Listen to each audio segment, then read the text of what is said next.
So it's 2023, and the new trend that I'm certainly noticing, and I've been noticing it for the last year or so, is vocals. Vocals are going to be more and more a part of your life, whether you like it or not, in the TV film sync licensing business.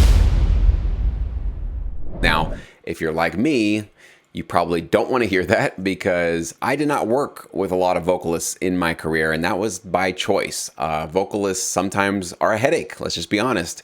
They are divas, they are late to sessions, they don't know how to produce their own vocals, so you have to sit there and be the recording engineer while they do it and do 50 takes to get the right one. Time consuming, sometimes expensive.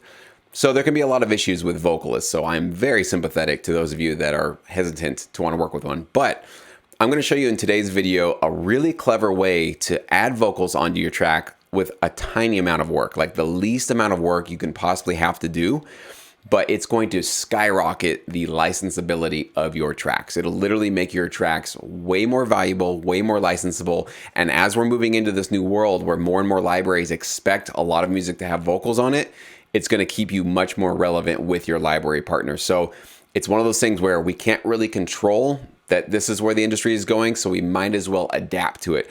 And I think these examples today will give you some really good ideas, some clear ideas on how you can add vocals to your sync licensing tracks without having major headaches about it, okay? So let's get started. This first one is called I Feel Your Energy. And by the way, this the music that I'm going to give you today, the tracks that I'm selecting for this video, come from a library that I recommend in SyncEdge. So I do have a library recommendation service specifically designed for those of you that want to get involved with TV film sync licensing and you want to work with boutique, smaller libraries that have the capacity and the ability to be able to reach out to you and work with you one-on-one. And if you would like to learn more about SyncEdge, the link is in the description box below of this video. But let's go ahead and get started with this first track. And I'm going to show you, it's going to be a little boring, the first part of it, because there will be no vocals in the verse or in the buildup or any of that. It's not until we hit that first chorus that you'll start to hear the vocals come in. And then we're going to talk about why those vocals are extremely licensable and why you want to start thinking about adding vocals to your track in a very similar way. So let's take a listen.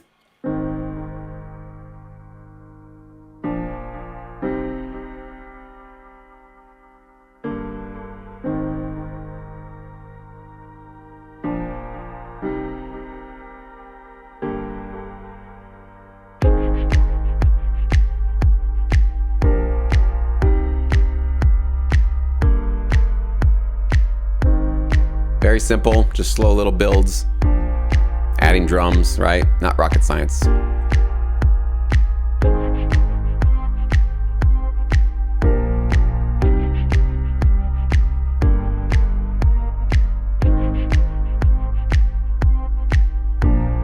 And then here comes the chorus.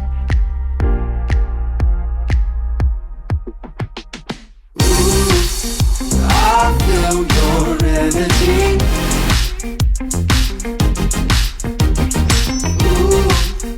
I feel your energy.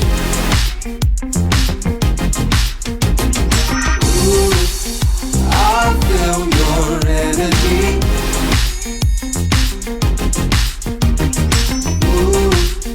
I feel your energy. Okay, so you might be listening to that thinking, big deal. Like, that's really going to make it more licensable? Yes, 1000%, okay? And if you listen through all of those, I'm pretty sure that was just one take that they copied and pasted 4 times throughout that chorus. So it's even less work than it sounds like. They didn't even record that 4 times. They basically got one take down, pasted it 3 other times, okay? Listen to the lyrics. What is he singing about? And why is he singing it this way? I feel your energy. Okay, I feel your energy. This is such a broad statement, right? It's very general. It's a little bit generic. What is he talking about? Is he talking about a woman? Is he talking about a car that he likes? Is he talking about, I don't know, some DJ that's playing, a band that's playing? Traditionally, I guess you would think of a track like this more like it's a guy singing to a girl, but zoom out a little bit. Can you hear this being placed in any type of commercial? Like literally anything from a car commercial to insurance to a vacation to literally almost anything. These lyrics are geniusly Is that a word? Am I sounding like not so smart by using the word geniusly? These lyrics are put together very cleverly to be able to be very licensable, and a little ooh in the beginning, and I feel your energy. And there's nothing else in the track in terms of the lyrics. It's really just on this chorus. And what this is going to do, it's going to basically take, the underlying musical bed can certainly still be licensable. It's a really clean EDM kind of upbeat corporate kind of a track. Lots of placement opportunities for that by itself. Throw these vocals on here, and now we are talking about potentially 5 or 6 figure, sync fees with national or international ad campaigns. So that's what I'm talking about. The difference between, not putting a little bit of extra effort and throwing some vocals on your track and going a little extra, like literally a 7 to 10% extra effort here, and your track goes to the moon. Okay, so let's go through a couple of these examples. I want to show you more and give you some ideas and some examples on how to structure your vocals, and most importantly, it's the lyrics. It's what you're singing, it's what you're saying that makes or break whether or not your track is going to be licensable. So let's go into the next one. So here's our next track. This one's called Come On, Come On, and I'm going to just play a little bit of the verse leading into the chorus, and just really pay attention to how simple, elegant, and licensable these lyrics are, and how easy this could be to add to your tracks. Let's take a listen.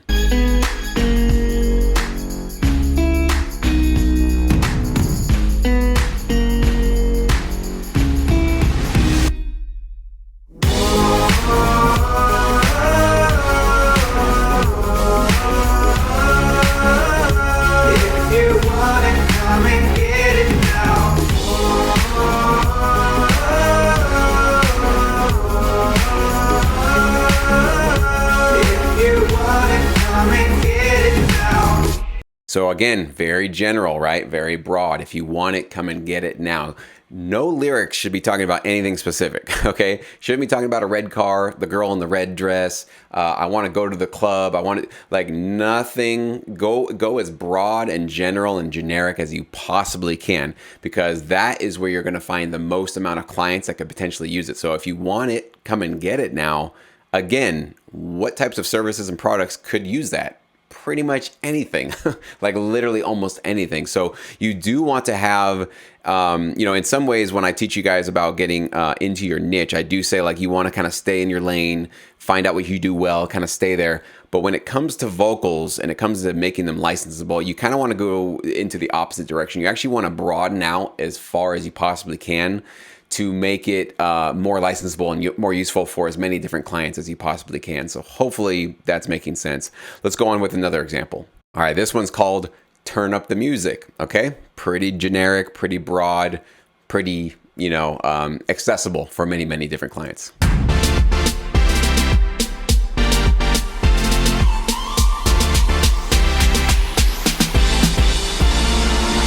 Keep on turning up the music. Keep on turning up the music. Keep on turning up the music. Keep on turning up the music. So you notice that they're just repeating the same thing over and over again. We're not telling a story. We're not progressing the story at all. These are really more like taglines that you're basically throwing into your track to create that licensability to them, okay? Let's go to one more. Now, this last one's a little bit of a different vibe. This is kind of more in that inspirational, getting through a tough situation or just enduring something that's really, really challenging. But as you'll see, the title is We're Not Giving Up. And the way that they sang it, the way that they're presenting it, it's very, very licensable. So let's take a listen to this one.